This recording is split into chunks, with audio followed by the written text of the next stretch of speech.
ubwo abayobozi b'uturere n'intara y'amajyaruguru bahuraga na komisiyo y'abakozi ba leta n'umurimo ndetse na minisiteri ishinzwe abakozi Mifotra hareberwa hamwe igenzura ryakozwe n'iyi komisiyo ku buryo inzego za leta zikurikiza amategeko zishyira abakozi mu mirimo. Bamwe mu bayobozi bagaragaje inyota yo gusobanukirwa na menshi mu mategeko n'amabwiriza avuga kuri iyi ngingo, ariko mu bibazo bagaragaje bagihura nabyo harimo icyo kuba boherezwa abakozi n'izindi nzego zisumbuye ngo bikagorana kubakurikirana. Umunyamabanga nshingwabikorwa w'intara y'amajyaruguru Jabo Paul, umwe mu batinze cyane kuri iki kibazo, yashimye ko ibyo bikorwa muri gahunda yo kwegereza ubuyobozi abaturage, ariko ngo hari icyo basaba leta. Hari abakozi usanga baza ndetse na kontrole yabo hasi ikaturushya, kuko urumva baba bafite ahantu habiri babarizwa.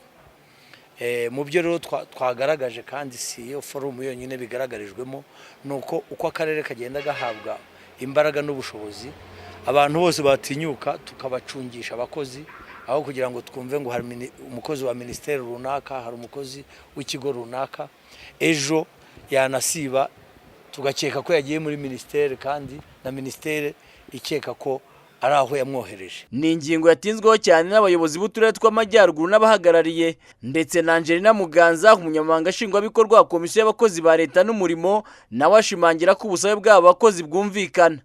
Kiriya twacyumvise kandi nta nubwo bwari ubwa mbere. Tuzi ko mu kwegereza ubuyobozi n'ubushobozi abaturage, abakozi basigaye ari abakozi b'akarere. Abakozi bakora mu karere baba ari abakozi b'akarere, ariko byagaragaye ko hari abakozi si benshi ariko barahari boherezwa n'inzego bakaza bagakora mu karere bagahembwa n'urwo rwego. Noneho mu gukurikirana abo bakozi ugasanga barasa nkaho baguma hagati, akaba yanavuga ati ndi mu karere kandi adahari, akaba yavuga ati nagiye muri ministeri cyangwa mu kigo runaka cyantumye kandi atariyo. Kuri iyi komisiyo ndetse n'abakozi nubwo ngo bagitegereje ibyemezo by'inzego zibakuriye, basoje ingingo bumvikanye ko hari uko bikwiye gukorwa. Rero icyagaragaye nuko umwanzuro wafashwe yuko ibyo byasuzumwa, abakozi bose bakorera mu karere bakaba abakozi b'akarere, bakanahembwa n'akarere mu nshingano ziri muri ako karere, byatuma abo bakozi bakora neza, aho kugira ngo habeho yenda ibyo nakwita kwitana ba mwana bo kuvuga ngo baraha cyangwa baraha kandi badahari. Mbese tugasanga atari n'umuco mwiza wo kuyobora abakozi iyo utabafiteho ubushobozi. Niyirora Jean Marie Vianney, umukozi wa minisiteri y'abakozi ba leta n'umurimo wari uhagarariye minisiteri muri ibi biganiro, nyuma yo gutanga bimwe mu bisobanuro, yemeje ko ngo agiye kugeza ibyifuzo by'aba bakozi kubo bireba. Icyo bagaragaje rero cyuko harimo ikibazo turakigeza ku babishinzwe, abayobozi ba minisiteri n'izindi nzego bireba.